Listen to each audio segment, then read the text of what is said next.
Bonjour à tous, on continue cette série de vidéos sur les champs d'application de l'hypnose thérapeutique. Nous allons parler aujourd'hui de la confiance en soi, de comment éventuellement on pourrait la retrouver ou comment on pourrait ne pas la perdre.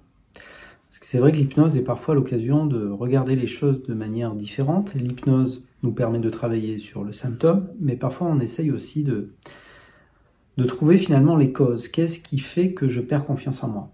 Alors, bien sûr, il y a plusieurs cas de figure. Vous avez peut-être vécu un événement ou une série d'événements. Vous avez peut-être rencontré une personne. Vous avez peut-être vécu quelque chose de difficile qui vous a fait perdre confiance.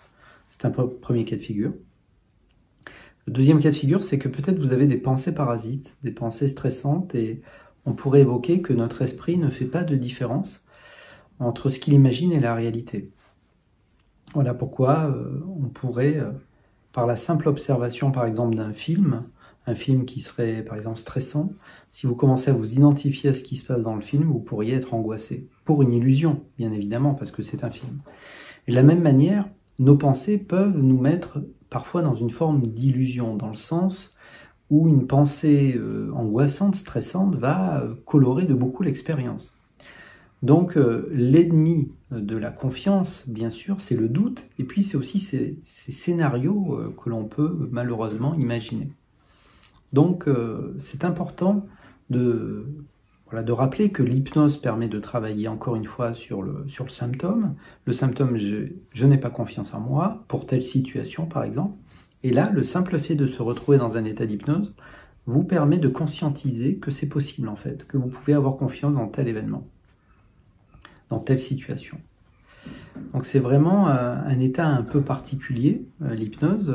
Certains veulent le voir comme un état augmenté de conscience, dans le sens où c'est un état où, encore une fois, vous pouvez tout à fait vous préparer pour être dans les meilleures conditions, pour être calme, tranquille lors de l'événement, par exemple. Donc ça peut être à ce niveau-là. Il faut quand même ouvrir une petite parenthèse, le mot confiance est finalement très flou et ne veut pas dire la même chose d'une personne à une autre. Donc l'hypnose, je le disais, permet de travailler sur le symptôme, c'est-à-dire cet état qu'offre l'hypnose ou l'auto-hypnose, l'apprentissage du fait de se mettre en hypnose soi-même. C'est tout à fait possible en se parlant intérieurement. Voilà. Cet état-là va nous permettre de voir, de conscientiser ce que l'on veut pour soi. Voilà. Et ça va en tout cas nous apaiser, nous tranquilliser. Ça va nous permettre de voir qu'en réalité on peut atteindre un objectif. Et que souvent ce qui nous empêche d'atteindre notre objectif, c'est des pensées qui colorent l'expérience de manière négative. Voilà. Donc c'est intéressant de regarder qu'est-ce qui me fait perdre confiance. Parce que la confiance est naturelle quand on ne se pose pas de questions. Regardez par exemple un enfant en bas âge ne se pose pas de questions. On ne se demande pas s'il a confiance ou pas. Il agit spontanément. Donc c'est important de garder ça à l'esprit. C'est-à-dire qu'il y a plusieurs manières de travailler la confiance en soi. Il y a potentiellement, je le disais, un événement particulier qui vous a fait peur. Vous avez peut-être peur du regard des autres. Vous avez peut-être perdu confiance. Ça s'est peut-être pas passé comme vous voulez. Et c'est intéressant, si c'est le cas, de travailler justement en hypnose à libérer les souvenirs qui sont chargés justement d'un manque de confiance. Voilà, ça c'est important à mon avis.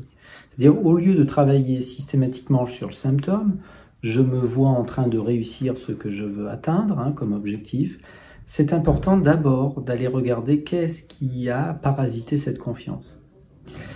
Parce que c'est le propre d'un esprit sain, déjà, de laisser derrière, de ne plus penser, de se libérer, encore une fois, d'événements qui sont chargés émotionnellement. On peut tous dépasser des émotions que l'on a vécues. Et nous le savons. Voilà, par exemple, si vous avez vécu de la colère dans votre vie, vous voyez bien que cette colère, à un moment donné, normalement, elle a fini par partir. Pareil pour le stress. Le stress n'est pas toujours permanent, la tristesse non plus, la peur non plus. Donc, si il y a encore des pensées qui vous parasitent et que vous avez l'impression que c'est ça qui vous empêche d'avancer, alors là, l'hypnose peut de beaucoup vous aider à évacuer justement cette charge émotionnelle. Littéralement, c'est laisser ses souvenirs derrière soi, c'est tout à fait naturel. La preuve en est, qu'est-ce que vous avez mangé jeudi il y a 3 semaines? Donc, ce n'est pas normal de porter des souvenirs chargé. Voilà, c'est pas normal de repenser à des choses qui ne sont pas gérées. Voilà. Malheureusement, nous le faisons tous, hein, ou en tout cas beaucoup d'entre nous on le fait, mais on devrait pouvoir évacuer tout ça. Si on le souhaite, c'est toujours pareil. C'est-à-dire que quand vous faites de l'hypnose, il faut partir du principe que il faut qu'il y ait une petite partie de vous, une petite lumière à l'intérieur qui vous dit « écoute, c'est possible, je peux reprendre confiance, je peux dépasser ça ». Voilà, je vais trouver un praticien en hypnose, je vais trouver quelqu'un qui m'aide, voilà, et qui va m'expliquer ce qu'on va pouvoir faire. Parce que c'est vrai que l'hypnose est particulièrement adaptée pour se voir en train d'atteindre des objectifs, avoir confiance dans certaines situations. Vous n'avez pas un sportif de haut niveau qui n'utilise pas ça, qui n'utilise pas la visualisation positive. Mais enfin, voilà, c'est important de garder à l'esprit que si vous voulez reprendre confiance, il va falloir ouvrir la boîte à souvenirs. Qu'est-ce que j'ai réellement vécu qui m'a fait perdre confiance? Est-ce que j'en veux à une personne? Est-ce que j'en veux à une situation, une institution? Est-ce que ça s'est passé au travail? Est-ce que c'est une phrase? Est-ce que c'est une pensée récurrente? Et quand ça a commencé, ce manque de confiance? Voilà. Bien sûr, il faut garder à l'esprit et se dire que voilà, l'hypnose est une invitation à se responsabiliser, c'est-à-dire le praticien en hypnose ne peut pas prendre confiance à votre place, hein, bien sûr, c'est à vous de vous dire, voilà, je vais faire quelque chose, voilà, on va voir ce qu'on peut faire au cabinet, je vais voir ça avec Aurélien ou quelqu'un d'autre, hein, c'est-à-dire que ces vidéos, c'est aussi une invitation à de la transparence. Voilà, on propose simplement quelques clés pour reprendre confiance en soi. Et vraiment, assainir la base est important. Est-ce que j'ai des souvenirs qui m'ont parasité? Est-ce que j'ai des doutes? Est-ce qu'il y a quelque chose de spécial qui était chargé en fait de peur, d'inquiétude, même si ça vous semble loin? C'est toujours important d'essayer de décortiquer qu'est-ce qu'il y a derrière ce mot confiance qui, d'une certaine manière, ne veut pas dire grand-chose. Hein, dans le sens où personne n'y met les mêmes choses derrière ce mot, ce simple mot de confiance. Voilà. Et puis après, c'est au praticien de s'adapter à vous de toute façon, de vous proposer de l'hypnose si ça vous fait plaisir, si vous en avez envie. Il y a d'autres manières de travailler, des manières plus directes, même si l'hypnose est aussi bien évidemment une approche qui est très directe, hein, qui accélère souvent beaucoup le changement. Il y a la désensibilisation oculaire, voilà, si vous avez vécu quelque chose de difficile. Là, je vous en parlerai, je vous le proposerai. Et puis, parfois, le simple fait de parler. Voilà, certaines personnes ont besoin d'exprimer certaines choses. C'est vrai que souvent, la compréhension mentale a sa place, mais on ne va pas s'y tromper. En tout cas, c'est comme ça que l'on travaille avec l'hypnose.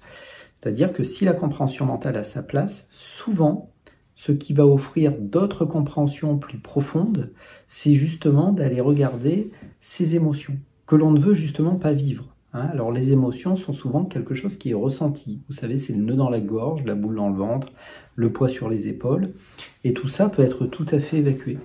Et parfois très rapidement. Pourquoi ça peut être évacué rapidement? Pourquoi les chocs peuvent être évacués rapidement? Parce qu'ils arrivent rapidement, très souvent. Je prends souvent l'exemple de Benoît qui s'est fait mordre par un chien. Benoît n'a jamais eu de souci avec les chiens. Il n'a même pas vu le chien arriver. Et pourtant, 10 secondes plus tard, il a plusieurs points de suture qui l'attendent, malheureusement, parce qu'il s'est fait mordre. Pourquoi faudrait longtemps de longues thérapies pour libérer quelque chose qui arrivait en quelques secondes? Donc, on devrait peut-être s'autoriser, quand on va voir un praticien en hypnose, peut-être pas forcément de lui faire confiance. Après, ça vient parfois avec le temps aussi de la séance. Hein. Une séance avec moi dure 2 heures, c'est aussi pour ça, pour qu'on puisse instaurer éventuellement un climat, entre guillemets, de confiance, même si ce mot, encore une fois, ne veut pas dire grand-chose. Ou en tout cas, exposer, simplement, voilà, s'autoriser à exposer ce qui ne va pas. Voilà. J'ai vécu ce truc-là. C'était il y a longtemps, mais ça m'a fait mal, en fait. Et des fois, on croit que c'est terminé, alors que ça n'allait pas tout à fait. Des fois, on est un peu dans le déni, où il y a des mécanismes de défense qui sont un petit peu à l'œuvre. Et donc, c'est aussi l'enjeu pour le praticien en hypnose de vous aider à y voir plus clair. Et encore une fois, on ne travaillera bien sûr que ce que vous avez envie. Le praticien ne vous emmènera jamais dans une direction que vous n'avez pas choisie. Mais enfin, voilà, souvent, on ne règle pas la problématique au niveau où on la conscientise. C'est-à-dire, parfois, on se dit qu'on n'a pas confiance à cause de tel événement, et c'est vrai, mais parfois, il y a d'autres choses derrière. Des choses plus subtiles, des souvenirs d'enfance. Pas toujours, hein, mais voilà, ça sera une invitation, encore une fois. C'est-à-dire, une séance d'hypnose, ça se construit à deux. Voilà, c'est un échange. Là, on met spontanément quelques pistes de travail, mais enfin, voilà, tout ça est très individuel, bien sûr, et le principal est d'individualiser les choses. Ici s'arrête cette toute petite causerie, enfin cette petite présentation sur voilà, prendre confiance en soi. La confiance aussi, comment on la perd? Eh bien par le fait qu'on n'est pas trop dans le moment présent, on va pas se mentir. Dans les vieilles écoles d'hypnose, on disait que le but de l'hypnose, c'était justement de nous déshypnotiser. Ça peut paraître curieux, mais nos pensées souvent sont chargées. Souvent, on repense au passé ou on projette concernant le futur. Vous ne pouvez pas faire mieux pour perdre confiance. Pour garder confiance, justement, il faut être ancré, enraciné, il faut être déposé ici. C'est un des apports majeurs de l'hypnose. Cette capacité à se recentrer, à s'intérioriser, à ramener l'attention au plus intime. Voilà. Et ça serait déjà le début de la confiance. Voilà. Donc ici, ça va être cette petite présentation. Vous pouvez m'appeler si vous le souhaitez. Vous pouvez prendre rendez-vous en ligne. Enfin, peut-être, voilà. À bientôt. Ouais. Au revoir.